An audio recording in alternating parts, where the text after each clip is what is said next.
Serial ఫ్యాన్స్కి షాకుల మీద షాకులు ఇస్తుంది స్టార్ మా. గుప్పడంత మనసు సీరియల్ ఫ్యాన్స్కి షాక్ ఇస్తూ ఈ సీరియల్ శుభం కార్డ్ వేసేశారు. అయితే రంగా ఎవరో, అసలు రిషి రంగాగా ఎందుకు నటించాడని దానిపై క్లారిటీ రావాల్సి ఉండగా వీటన్నిటిని ఒక వారంలోనే సమాధానం ఇచ్చి గుప్పడంత మనసు సీరియల్ గుమ్మడికాయ కొట్టేస్తున్నారు.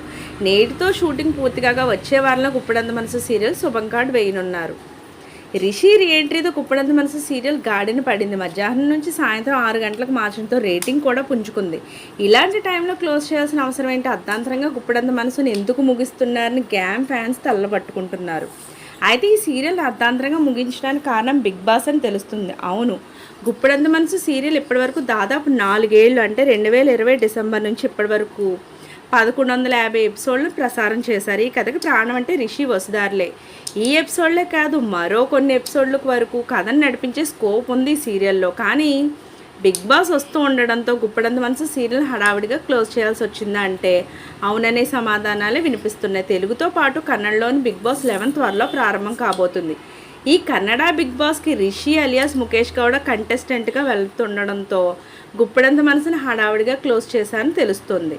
రిషి వసుధార పాత్రలు జనంలో నాటుకుని పోయాయి. వాళ్ళ ప్లేస్లో కొత్త వాళ్ళని తీసుకొస్తే కథలో సోల్ మిస్ అవుతుంది. కాబట్టి కథ ముందుకు వెళ్ళాలంటే రిషి వసుధారలు ఉండాల్సిందే. వాళ్ళిద్దరిలో ఎవరు లేకపోయినా గుప్పడంత మనసు సీరియల్ ముందుకు వెళ్ళలేని పరిస్థితి. ఈ తరుణంలో రిషి అలియాస్ ముఖేష్ గౌడ కన్నడ బిగ్ బాస్లో ఆఫర్ రావడంతో అతను బిగ్ బాస్కి వెళ్ళడం కన్ఫర్మ్ అయ్యిందట. ఇక తెలుగులో కూడా బిగ్ బాస్ సీజన్ 8 త్వరలోనే ప్రారంభం కావడంతో వసుధార, రక్షా గౌడ తెలుగు బిగ్ బాస్లో కంటెస్టెంట్గా వెళ్ళబోయే ఛాన్సెస్ ఉన్నాయంటున్నారు జనాలు.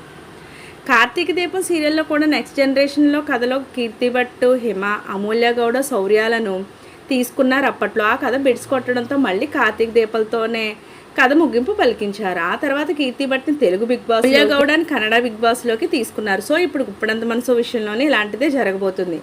ముఖేష్ గౌడ కన్నడ బిగ్ బాస్లోకి వెళ్తే రక్షా గౌడను తెలుగు బిగ్ బాస్లోకి తీసుకునే అవకాశం లేకపోలేదు అంటున్నారు.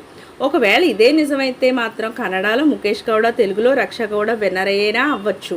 ఎందుకంటే వీళ్ళకున్న క్రేజ్ అలాంటిది. మరి అన్నట్టు కన్నడ బిగ్ బాస్లోకి రిషినే కాదు, రిషి తల్లి జగతి జ్యోతిరాయ్కి కూడా ఆఫర్ వచ్చింది. కానీ జ్యోతిరాయ్ బిగ్ బాస్ ఆఫర్ని రిజెక్ట్ చేసింది. మొత్తానికి తల్లి వెళ్ళకపోయినా కొడుకు వెళ్తుండడంతో Kannada big boss 11 title Mukesh Gowda కొట్టడం మాత్రం ఖాయంగా కనిపిస్తుంది. ఎందుకంటే ముఖేష్ గౌడ కన్నడతో పాటు తెలుగులోని మంచి ఫ్యాన్ ఫాలోయింగ్ ఉంది కాబట్టి ఓట్లు గుద్దుబారేస్తారనడంలో సందేహం లేదు. తెలుగు బిగ్ బాస్లోకి రక్షా గౌడ రావడం కాస్త సందేహాలు ఉన్నా కన్నడ బిగ్ బాస్లోకి రిషి వెళ్ళడం మాత్రం ఖాయమైనట్టు తెలుస్తుంది.